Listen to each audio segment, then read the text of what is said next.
Mon Dieu, mon Père et mon Sauveur, puisqu'il t'a plu de me conserver par ta grâce pendant la nuit qui vient de finir et jusqu'au jour qui commence, fais que je l'emploie tout entier à ton service et que je ne pense, ne dise et ne fasse rien qui ne soit pour te plaire et obéir à ta sainte volonté, afin que toutes mes actions se rapportent à la gloire de ton nom et au salut de mes frères et sœurs.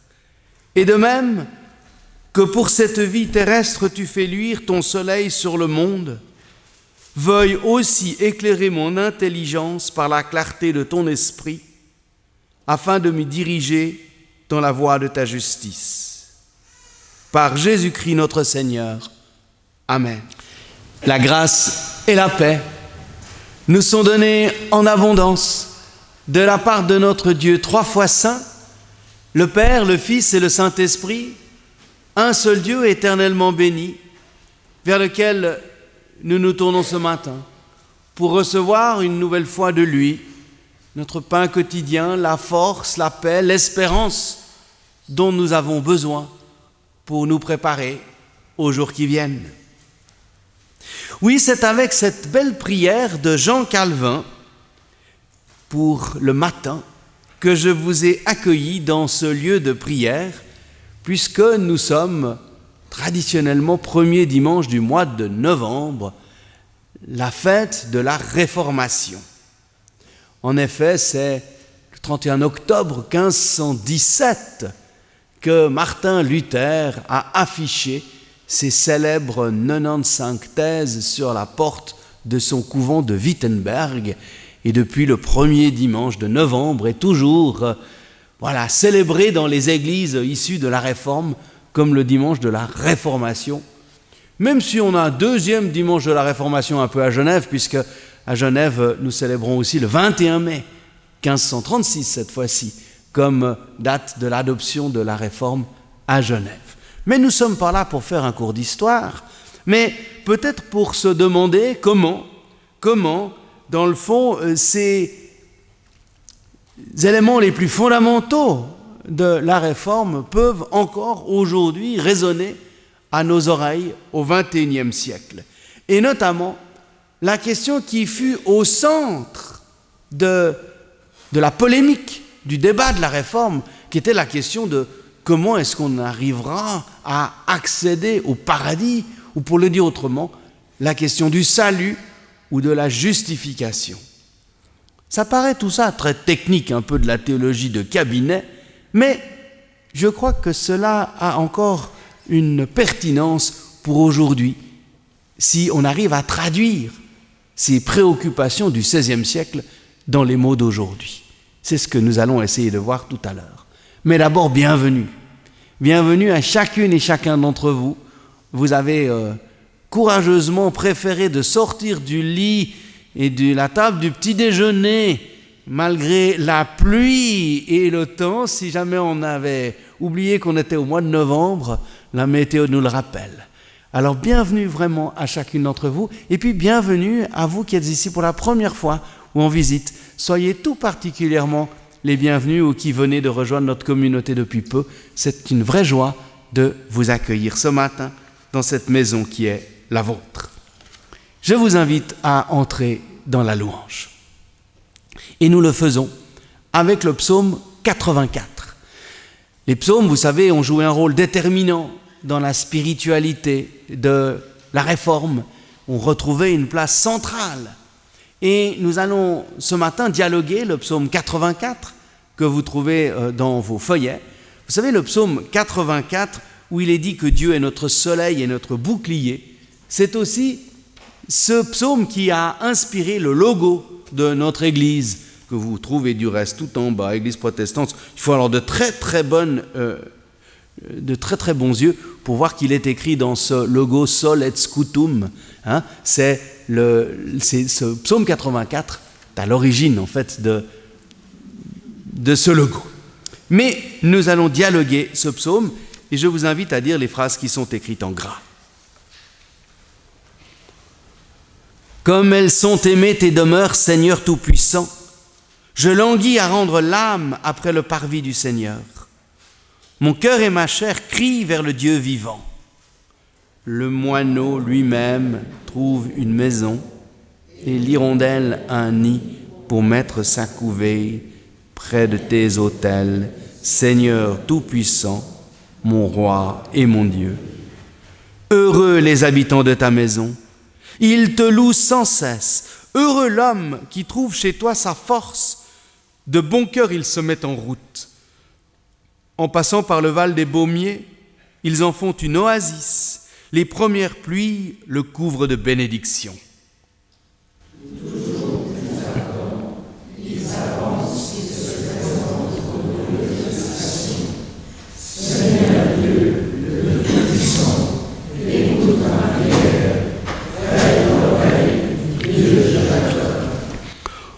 Ô Dieu, vois celui qui est notre bouclier.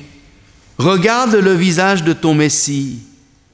Puisqu'un jour dans tes parvis en vaut plus de 1000, j'ai choisi plutôt rester au seuil de la maison de mon Dieu que de loger sous les tentes des infidèles.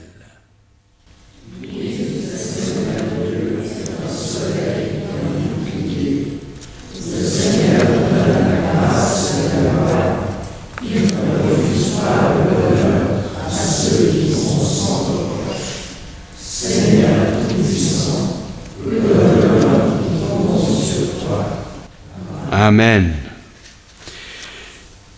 Et s'il est un cantique classique que l'on doit quand même chanter au moins une fois dans l'année lors de cette fête de la Réformation, c'est ce fameux cantique de Luther.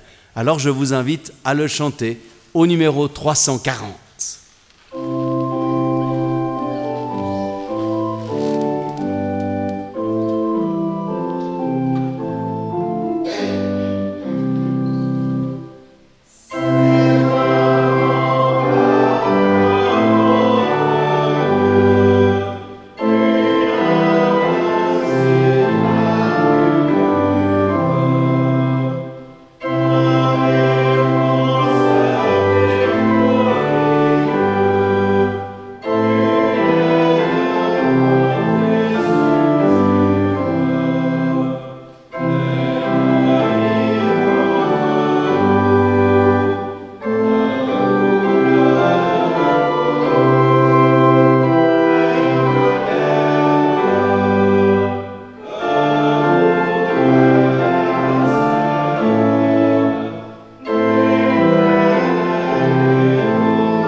Ce cantique fait partie un peu des des obligés, des musts en ce dimanche de la Réforme.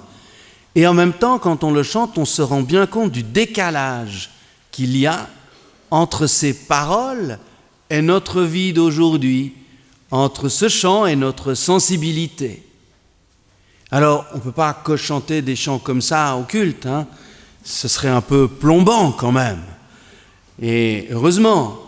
Mais c'est important de reprendre ce chant parce qu'à travers ces paroles, on mesure aussi quelque chose de l'ambiance qu'il y avait à cette époque, et j'y reviendrai dans ma prédication, une ambiance très anxiogène. Et on comprend mieux finalement à quel point finalement, dans ce contexte-là, tout d'un coup, la découverte d'un Dieu d'amour, d'un Dieu libérateur, a été vraiment comme un souffle nouveau pour tous ces contemporains de Luther. On y reviendra tout à l'heure, mais ce chant est assez révélateur, finalement, de l'ambiance de cette époque. Mais je vous invite à la prière. En ce dimanche de la Réformation, Seigneur, nous voulons te rendre grâce pour la chaîne incassable de tous tes témoins, qui de génération en génération ont transmis ta parole. Nous te rendons grâce pour celles et ceux qui ont même parfois payé le prix de leur vie, de leur liberté, pour communiquer ton évangile. Aujourd'hui encore, nombreux ceux qui souffrent et qui sont victimes d'oppression pour témoigner de leur foi. Alors heureux et fiers des valeurs que nous ont laissées celles et ceux qui nous ont précédés, comme les pères de l'Église, les réformateurs. Nous voulons, nous aussi, être à l'écoute et fidèles à ta parole, qui nous invite à construire dès à présent un royaume de paix, de justice, dans l'unité de tous les croyants. Mais Seigneur, que la tâche que tu nous confies est immense, et souvent nous nous égarons, souvent nous nous décourageons, car nous n'arrivons pas à vivre à la hauteur de ce que nous croyons. Par ton pardon et l'esprit que tu nous donnes, nous te le demandons. Aide-nous à œuvrer tous ensemble dans le respect et l'amour. Sois notre seul maître, car sans toi, notre entreprise est vaine et l'espérance fragile. Une nouvelle fois, nous te le demandons, puisse ton amour que tu manifestes depuis toujours au plus petit de tous les humains nous rejoindre et raviver en nous force, foi et espérance. À toi qui peux tout, sois louange et gloire au siècle des siècles. Faisons un instant silence devant Dieu.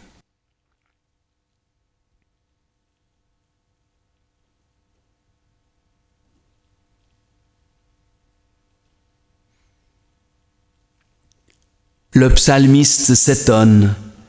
Qu'est-ce que l'humain, que tu en aies souci? Oui, frères et sœurs, c'est une parole certaine et digne d'être reçue avec confiance, que le Seigneur s'intéresse à chacune et chacun d'entre nous. Non pour nous regarder du haut de sa majesté, mais pour venir nous retrouver là où nous sommes, dans ce que nous vivons, pour nous relever et ouvrir devant nous un chemin de vie. Là où le péché abonde, la grâce surabonde, nous rappelle avec confiance l'apôtre Paul. Alors vivons dans la joie de nous savoir aimer et pardonner, quoi qu'il arrive. Amen. Et nous allons maintenant nous préparer à l'écoute de la parole de Dieu. Nous avons Natacha qui va nous conduire dans la prière, puis Pierre-Édouard nous fera les lectures. Préparons nos cœurs à entendre la parole de Dieu en nous recueillant dans la prière avec cette nouvelle prière de Jean Calvin. Dieu de grâce, notre Père céleste, en qui seul demeure toute plénitude de lumière et de sagesse. Illumine nos pensées. Nous te supplions par ton Saint-Esprit en véritable compréhension de ta parole. Donne-nous ta grâce de façon à ce que nous la recevions avec révérence et une humilité sincère. Que cela nous conduise à mettre notre entière confiance en toi seul, de façon à t'honorer et à te servir, de façon à ce que nous puissions honorer ton saint nom et édifier notre prochain par un bon exemple. Et puisque cela t'est agréable de nous compter parmi ton peuple, aide-nous à te rendre l'amour et l'hommage qui te sont dus, en tant qu'enfant de notre Père et en tant que serviteur de notre Seigneur. Nous te demandons cela dans le nom de notre Maître et Sauveur. Amen. Nous lirons tout d'abord 2 passages de l'épître de Paul aux Romains au chapitre 1 et 3, puis un passage de la lettre aux Éphésiens, enfin quelques versets de l'évangile de Jésus-Christ selon saint Jean au chapitre 3. Nous commençons avec l'épître aux Romains 1 et 3. Car je n'ai pas honte de l'évangile. Il est puissance de Dieu pour le salut de quiconque croit, du juif d'abord, puis du grec. C'est en lui, en effet, que la justice de Dieu est révélée par la foi et pour la foi, selon qu'il est écrit, « Celui qui est juste par la foi vivra ». Mais maintenant, indépendamment de la loi, la justice de Dieu a été manifestée. La loi et les prophètes lui rendent témoignage.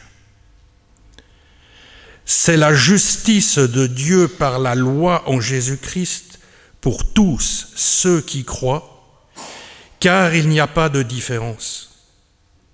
Tous ont péché, sont privés de la gloire de Dieu, mais sont gratuitement justifiés par sa grâce, en vertu de la délivrance accomplie en Jésus-Christ.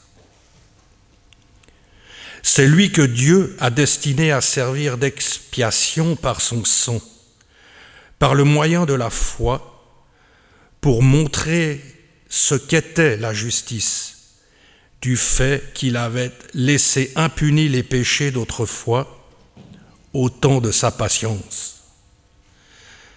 Il montre donc sa justice dans le temps présent, afin d'être juste et de justifier celui qui vit de la foi en Jésus. Y a-t-il donc lieu de faire le fier? C'est exclu. Au nom de quoi? Des œuvres? Nullement, mais au nom de la foi. Nous estimons en effet que l'homme est justifié par la foi, indépendamment des œuvres de la loi. Nous poursuivons avec un passage de la lettre aux Éphésiens. Mais Dieu est riche en miséricorde, à cause du grand amour dont il nous a aimés, alors que nous étions morts à cause de nos fautes. Il nous a donné la vie avec le Christ. C'est par grâce que vous êtes sauvés. Avec lui, il nous a ressuscités et fait asseoir dans les cieux en Jésus-Christ. Ainsi, par sa bonté pour nous en Jésus-Christ, il a voulu montrer dans les siècles à venir l'incomparable richesse de sa grâce. C'est par la grâce, en effet, que vous êtes sauvés, par le moyen de la foi. Vous n'y êtes pour rien, c'est le don de Dieu. Cela ne vient pas des œuvres, afin que nul n'en tire fierté. Car c'est lui qui nous a fait. Nous avons été créés en Jésus-Christ pour les œuvres bonnes que Dieu a préparées d'avance, afin que nous nous y engagions. Et nous terminons avec Jean au chapitre 3. Et comme Moïse a élevé le serpent dans le désert, il faut que le Fils de l'homme soit élevé, afin que quiconque croit ait en lui la vie éternelle. Dieu, en effet, a tant aimé le monde qu'il a donné son Fils, son unique, pour que tout homme qui croit en lui ne périsse pas, mais ait la vie éternelle. Car Dieu n'a pas envoyé son Fils dans le monde pour juger le monde, mais pour que le monde soit sauvé par lui. Je vous invite à vous lever pour chanter le cantique 214.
Père, alors que nous venons d'entendre ta parole, nous te le demandons que ta parole soit pour nous ferment du royaume, germe d'espérance, que par ton esprit nous puissions la recevoir et l'entendre avec simplicité et joie, que ta parole nous fasse porter du fruit.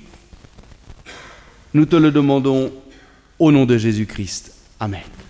En ce dimanche de la Réformation, oui, j'ai eu envie de reprendre ce thème, cette question fondamentale de la justification. Comme je le disais, ça paraît un peu technique, de la théologie de spécialiste, une question d'histoire peut-être, mais je crois que cette question continue de jouer un rôle important dans notre manière de comprendre notre relation à Dieu, au mystère de Dieu. Encore faut-il arriver à traduire ces questions dans les préoccupations, dans le langage d'aujourd'hui. Il faut se souvenir que cette question, pourtant, a été évidemment au cœur de la Réforme et qui a provoqué ce schisme, cette rupture entre les églises protestantes et catholiques. Mais revenons donc un tout petit peu en arrière pour planter le décor. C'est donc le 31 octobre 1517 que le moine Martin Luther placarde sur la porte de son couvent, de son église, ces fameuses 95 thèses qui dénoncent la gouvernance de l'Église et surtout qui critiquent pratiquement la vente des indulgences, à savoir ces billets que l'on pouvait acheter contre monnaie sonnante et trébuchante qui permettaient de financer la construction de Saint-Pierre de Rome et puis qui permettaient à ceux qui les achetaient d'avoir l'assurance d'être au paradis. Cela marquera le début du mouvement de la Réforme qui va se répandre comme une traînée de poudre dans l'Europe entière. À Genève, ce sera donc quelques années plus tard, 19 ans plus tard seulement, en 1536, que le Petit Conseil et la ville passera donc symboliquement à la Réforme en chassant le prince-évêque hors des terres. Cette question du salut, du rôle de l'Église dans l'obtention du salut, de la place de nos œuvres, restera du reste au cours des siècles un élément majeur de discorde entre les églises protestantes et catholiques. Or, il faut savoir que 500 ans plus tard, en 2017, à l'occasion de l'anniversaire du 500e anniversaire de la Réforme, symboliquement a été signé ce qui a été appelé une déclaration commune de la justification, sur la justification entre toutes sortes d'églises protestantes, anglicanes, méthodistes, luthériennes, il l'avait déjà fait avant, et l'Église catholique. Pour souligner que nous pouvions certes avoir encore des différends dans la manière de comprendre cette question théologique, mais que cette question n'était plus source d'une rupture fondamentale, qu'elle ne brisait plus la communion. En gros, on pouvait être d'accord de ne pas être d'accord. C'est assez étonnant d'imaginer que sur cette question, qui a été vraiment au cœur du schisme, finalement, les églises, 500 ans plus tard, ont réussi à se rapprocher. C'est vrai que les points de vue avaient quand même passablement évolué. Cette déclaration est source d'espoir en ce qui concerne le dialogue œcuménique. Si on arrive à se mettre d'accord sur cette question-là, alors ça ouvre des portes pour d'autres questions. Mais pour comprendre ces enjeux, il faut se rappeler que la question du salut littéralement hante les chrétiens du XVIe siècle. On l'a ressenti dans le chant que nous avons chanté tout à l'heure, où il est question d'enfer, de démons, de tout ce qu'on veut. Ce n'est pas seulement une question, dans le fond, pour quelques théologiens, mais vraiment une question existentielle qui terrorise littéralement les populations entières. Le contexte de guerre, de famine, de peste, de violence qui a précédé entretient ce climat anxiogène. Et la mort est partout, finalement, dans la vie quotidienne des gens. Et Luther, en homme de son temps, est travaillé par cette question et souffre de ne pas arriver à être finalement à la hauteur, d'être le croyant qu'il aimerait, et donc redoute le jugement de Dieu et les flammes de l'enfer. C'est en revisitant la critique acerbe de Paul sur la piété des pharisiens que Luther et à la suite l'ensemble des réformateurs va proposer une manière radicalement d'aborder la question du salut. Dans la tradition, il est dit que Luther, dans sa chambre, a eu un soir tout d'un coup cette révélation fulgurante de l'amour de Dieu et dans le fond de ce courant tellement libérateur qui va complètement changer sa vie. Je ne sais pas si les choses se sont passées exactement comme ça, mais toujours est-il que cette relecture des lettres de Paul va être absolument décisive pour l'ensemble des réformateurs. Paul, dans ses différentes lettres, et en particulier dans ce chapitre premier célèbre de l'Épître aux Romains que nous avons relu, critique la piété des pharisiens qui voudraient prétendre que l'être humain peut se rendre justice lui-même devant Dieu par sa manière de vivre, par sa manière de croire.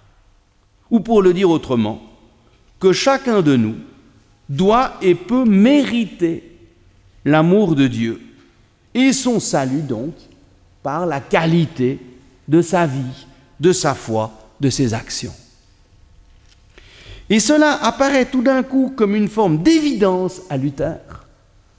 Non, l'être humain, quel qu'il soit, même le plus saint des hommes, la plus sainte des femmes, ne pourra jamais se sauver lui-même, elle-même, ne pourra être à la hauteur ou mériter l'amour de Dieu. Il demeure, quoi qu'il fasse, toujours pécheur devant Dieu.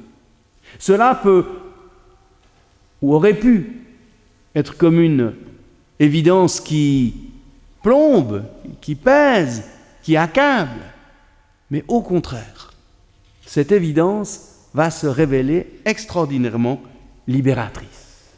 Seul l'amour et la justice de Dieu peuvent lui apporter le salut, et donc une forme de tranquillité de l'âme, de paix intérieure. C'est le fameux sola fide de la Réforme, par la foi seule. On peut même dire que tout le mouvement de la Réforme va découler de cette découverte, de cette révélation. Luther va donc s'attaquer concrètement sur la scène publique à la vente d'indulgences, ces billets qui permettaient de se voir garantir une place au paradis, mais aussi à toute forme de piété populaire issue du Moyen-Âge, comme celle qui voulait que l'on puisse acheter également, dans le fond, ou racheter le salut des âmes défuntes.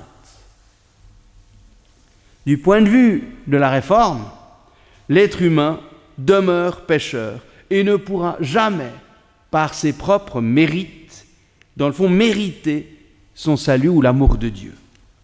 Il n'est justifié, c'est-à-dire rendu juste ou regardable par Dieu, que par la foi dans un acte gracieux de Dieu. C'est aussi ce qu'on appellera sola gratia, par la seule grâce de Dieu. L'être humain demeure par nature, par essence, pécheur, tout en étant justifié par Dieu en Christ. C'est la fameuse phrase de Luther, permettez-moi d'être un peu pédant et de parler latin pour une fois, simul peccator et justus. En même temps, je suis pécheur et pleinement justifié par Dieu, devant Dieu. La question aujourd'hui, elle ne se pose plus du tout dans les mêmes termes qu'au XVIe siècle.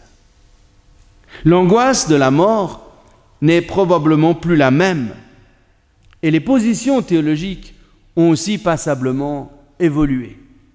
L'Église catholique a fait son aggiornamento, notamment lors de Vatican II, du concile de la fin du XXe siècle, des années 70, reconnaissant combien nous sommes dépendants de l'amour premier de Dieu. Et cette déclaration commune sur la justification reconnaît que nous sommes incapables de nous sauver nous-mêmes. Nous ne pouvons que répondre à la grâce première de Dieu. Chacun de nous doit, indépendamment de ses œuvres, se reconnaître incapable de vivre à la hauteur de ce que le Seigneur attend de nous. Mais il faut reconnaître aussi que l'Église protestante, dans le fond, dans la tradition protestante, il n'a jamais été question de sous-estimer les œuvres, ou pour le dire autrement, notre manière de répondre à cet amour de Dieu.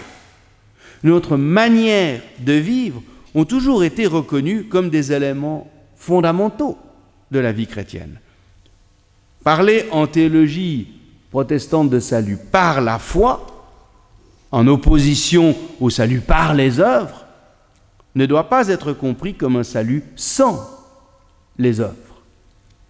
Pour Luther, Calvin et les autres réformateurs, ce qui est fondamental, c'est de souligner que jamais ma manière de vivre ne pourra en quelque sorte provoquer l'amour de Dieu. La grâce est première. Mais en nous sachant aimer, en discernant quelque chose de cet amour de Dieu pour nous, en étant pardonnés, alors nous sommes invités à répondre à cette intuition de l'amour de Dieu par une vie qui essaye d'être conforme aux valeurs véhiculées par l'Évangile. En théologie, c'est ce qu'on appelle la sanctification. Justification et sanctification, autrement dit, la manière de répondre par ma vie à la justification, ou pour le dire plus simplement encore, comment je réponds dans ma vie par mes actions et ma manière de me comporter à l'amour inconditionnel que Dieu m'offre gratuitement.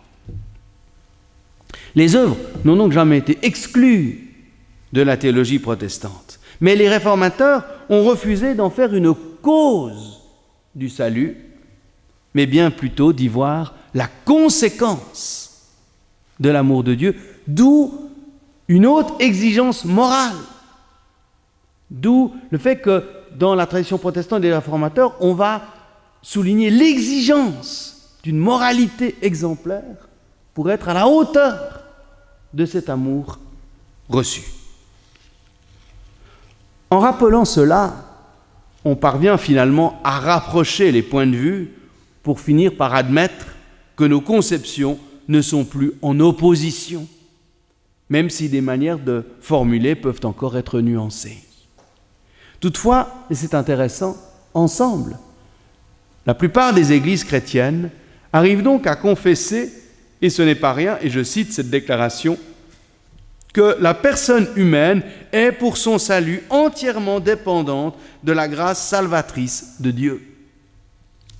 Ce n'est pas rien d'arriver à le dire ensemble, car au-delà de l'aspect un peu technique qu'elle semble toucher, de fait, elle touche un pan fondamental de notre témoignage chrétien dans le monde d'aujourd'hui.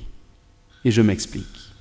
Cette question me semble particulièrement actuelle, car si on traduit cela dans le langage d'aujourd'hui, elle concerne finalement la possibilité pour les êtres humains d'être heureux, libres, joyeux, malgré nos limites et malgré nos échecs. Il n'est plus question d'appliquer ou non la loi à la lettre, comme au temps des pharisiens, ni d'acheter des indulgences pour garantir sa place au paradis comme au temps de Luther. Mais il est toujours autant question de ce qui oppresse l'être humain, de ce qui nous pèse, de ce qui nous mine, de ce qui nous laisse penser que nous ne sommes pas à la hauteur. Comme je le dis souvent à mes catéchumènes, il y a fondamentalement deux approches différentes dans la relation qu'on peut avoir avec Dieu. La plus courante, celle présente dans de nombreux courants spirituels ou religieux, la plus instinctive aussi chez l'être humain, consiste à chercher à plaire à Dieu, à faire ce qu'il faut pour que la divinité porte un regard favorable, bienveillant à notre égard, et nous accorde finalement ses faveurs, ou alors nous préserve des malheurs.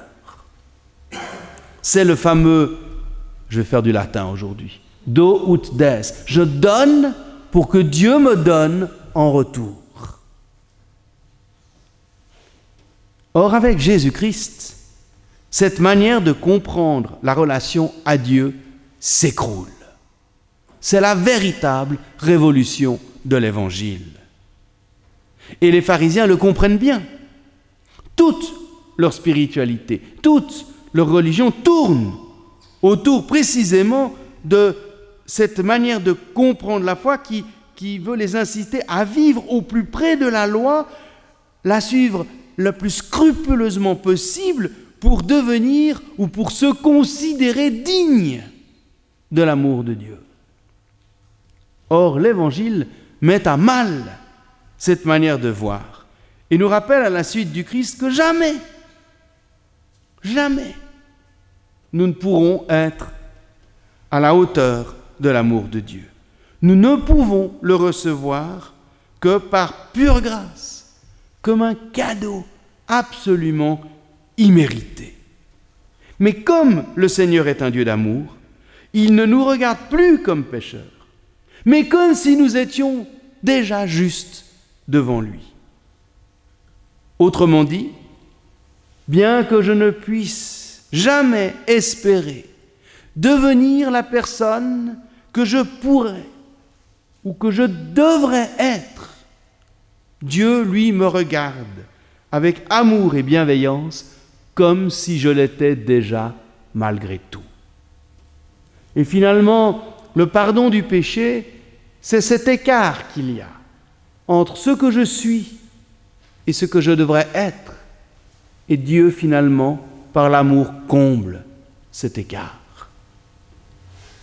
Paul va même plus loin quand il rappelle que là où le péché abonde, la grâce surabonde. C'est une manière presque provocatrice de parler. Autrement dit, il n'y a pas de mal à être pécheur.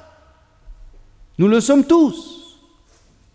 Même la personne la plus sainte reste pécheur. Plus donc je me reconnais pécheur, plus j'aurai la chance de reconnaître en retour la grâce dont Dieu me bénit. Inutile donc de chercher à acquérir les faveurs de Dieu, et c'est bien là la grande nouveauté de l'Évangile. Comme le dit dans cette phrase qui est restée célèbre, le théologien Paul Tillich, théologien protestant du XXe siècle, il a dit cette phrase que finalement la foi c'était accepter d'être accepté en dépit du fait que je suis inacceptable. Accepter d'être accepté. C'est reconnaître humblement que je suis dépendant de l'amour de Dieu, mendiant de sa grâce. Un amour qui m'est donné gratuitement, sans condition, si ce n'est celle de lui ouvrir mon cœur. Pas besoin donc de chercher à plaire à Dieu, il suffit de reconnaître son amour et de chercher à en vivre. Voilà qui change tout. Aujourd'hui, nous croulons sous le poids de la condamnation et du jugement. Nous peinons à nous affranchir du regard des autres. Nous essayons de correspondre à ce que la société attend de nous.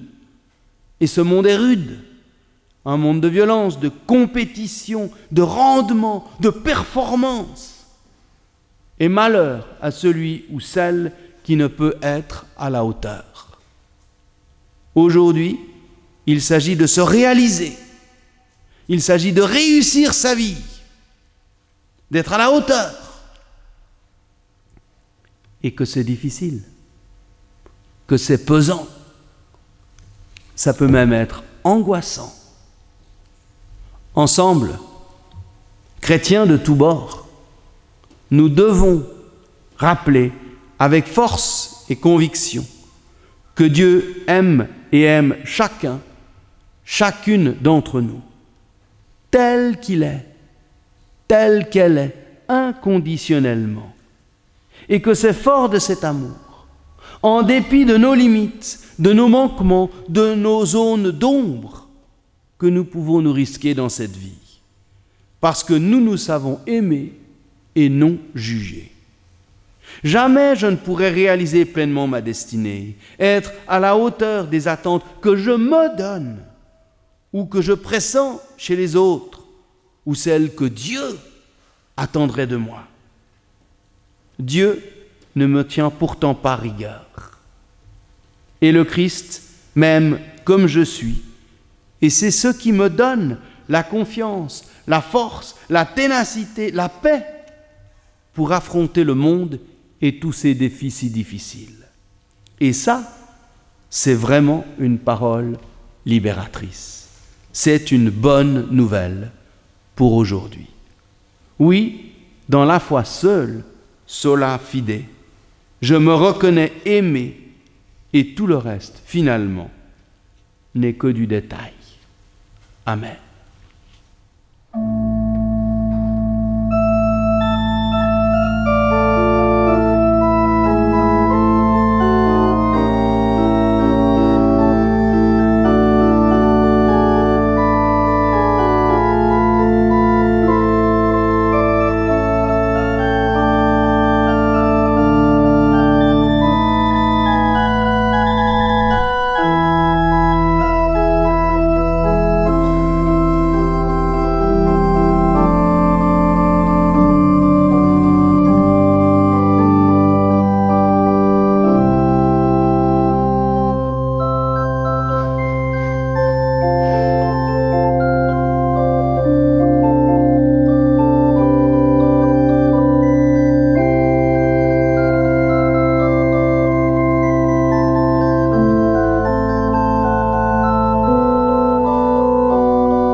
Comme j'aime à le dire, il y a plusieurs manières de confesser sa foi. On peut le faire avec les mots d'aujourd'hui, avec notre sensibilité très personnelle, et c'est important, et c'est touchant, et c'est précieux de le faire. Ou on peut alors se remettre dans les mots de tous les temps, de toute l'Église. Et c'est aussi assez beau d'imaginer tous ces millions de chrétiens qui, depuis 2000 ans, confessent leur foi avec les mêmes mots. Et c'est ce que je vous invite à faire en vous replongeant dans ces mots de tout temps, probablement un des premiers textes de la spiritualité chrétienne, à savoir le Credo, que vous retrouvez au numéro 169 du psautier.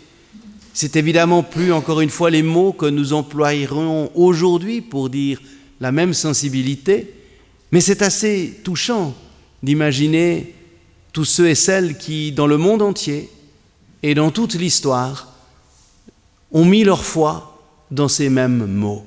Et nous sommes ainsi, voilà qu'un maillon de cette chaîne infinie de témoins lorsque nous confessons cette foi comme nous le faisons maintenant. Je crois en Dieu, le Père Tout-Puissant, Créateur du ciel et de la terre.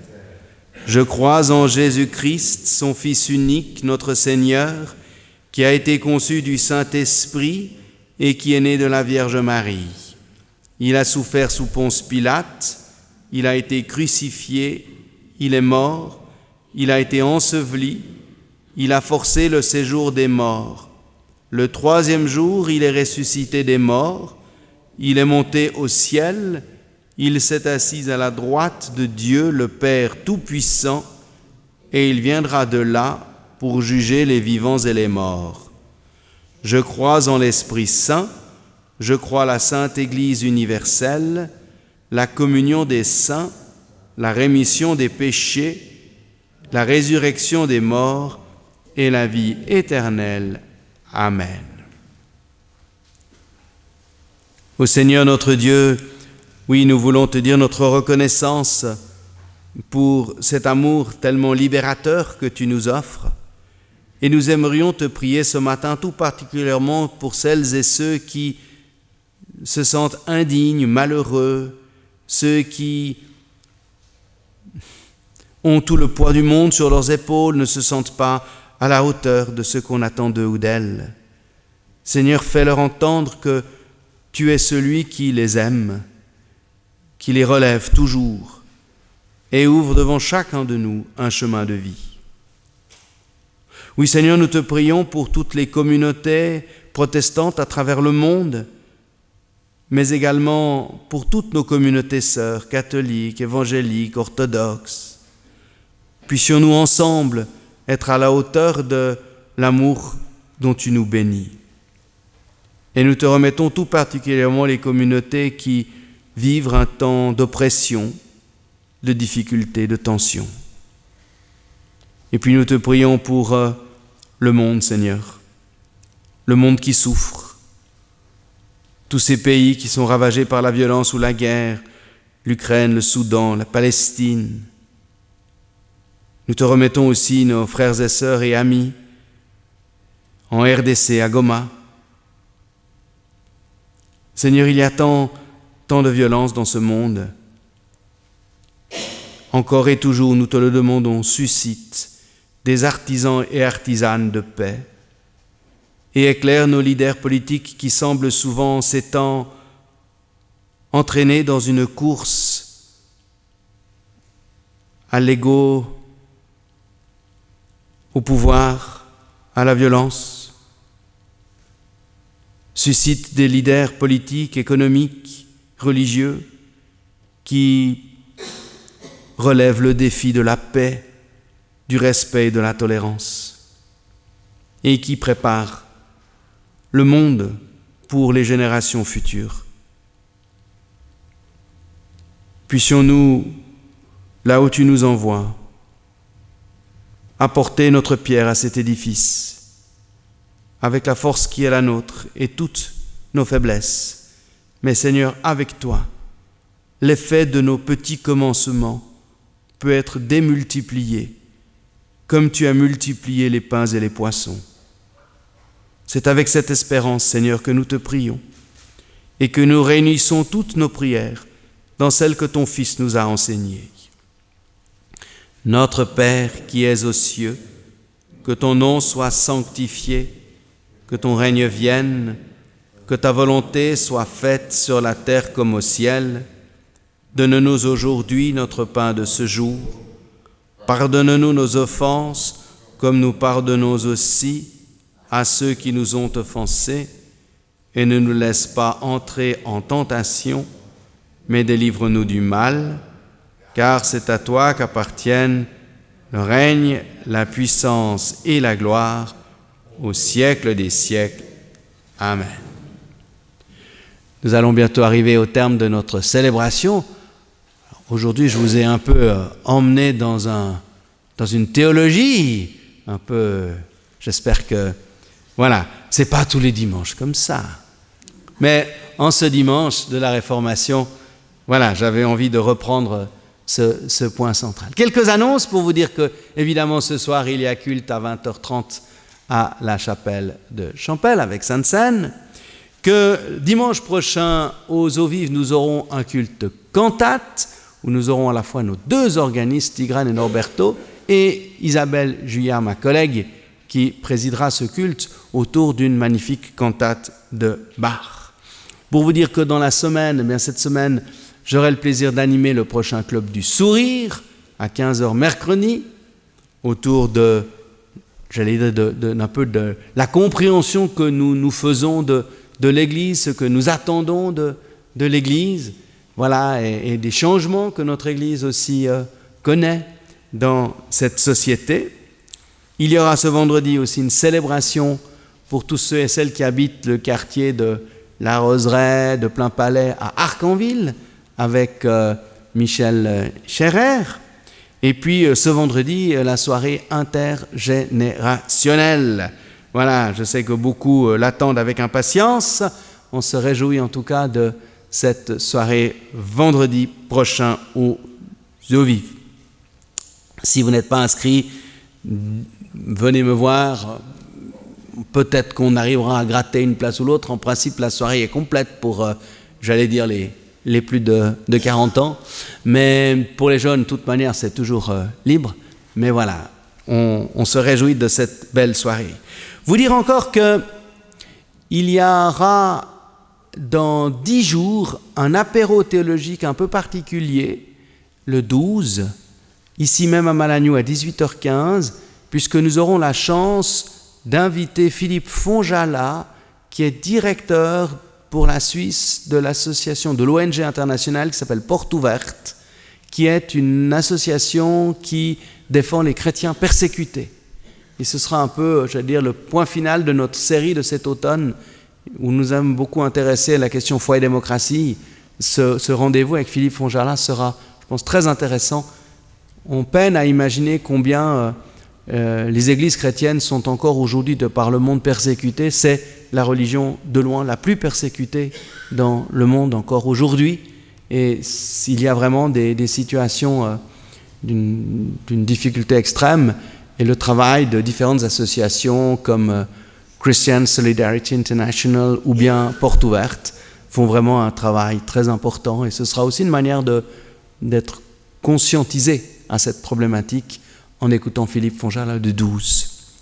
Voilà. Et puis pour vous dire encore que bientôt il y aura le spectacle de Viviane Uriot, notre Kapellmeisterin, notre animatrice musicale, que vous voyez de temps en temps animer les chants lors de nos cultes et qui a fait un magnifique spectacle musical et théâtral qui s'appelle Brûle sorcière sur une des dernières sorcières qui a été brûlée à Genève. Il faut savoir qu'en Suisse, c'est le pays qui a brûlé le plus de sorcières au Moyen-Âge, et notamment une qui s'appelait Rolette, et qui était une femme qui a eu beaucoup de malheurs dans la vie et qui était un peu à part, ça, et qui a été, après avoir été violée, enfermée dans une prison attenante au temple de Jussy. Elle y est restée 7 ou 8 ans, pendant que les braves paroissiens allaient tous les dimanches chanter les psaumes et écouter l'évangile. Elle était enfermée dans la pièce d'à côté. Et puis, à un moment, un nouveau pasteur a dit qu'il fallait quand même faire un peu d'ordre, donc on l'a brûlée. Donc, et sa famille est toujours, c'est la famille Revillot, qui est toujours une famille du quartier de Jussy. Donc, c'est une histoire très étonnante. Et Viviane en a fait un spectacle absolument magnifique. Vous avez tout le détail dans les flyers qui sont à la sortie au Temple des Eaux Vives. Franchement, j'ai eu la chance avec Gabriel de voir ce spectacle l'an passé en avant-première.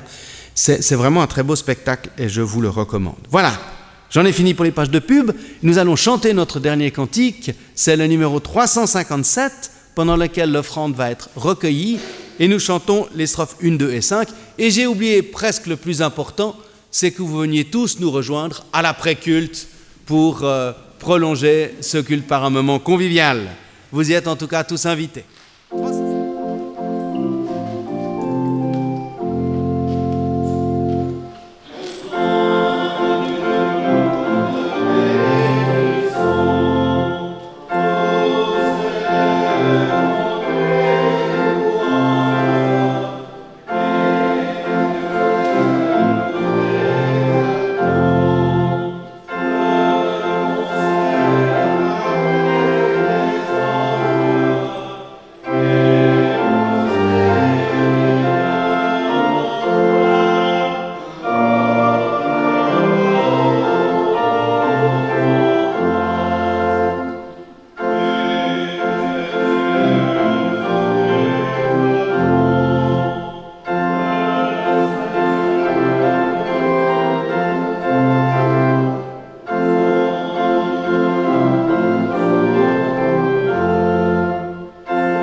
accepte notre joyeuse offrande, l'offrande de notre argent, l'offrande de notre travail, l'offrande du temps nécessaire à l'écoute et toute offrande que nous inspire ton amour.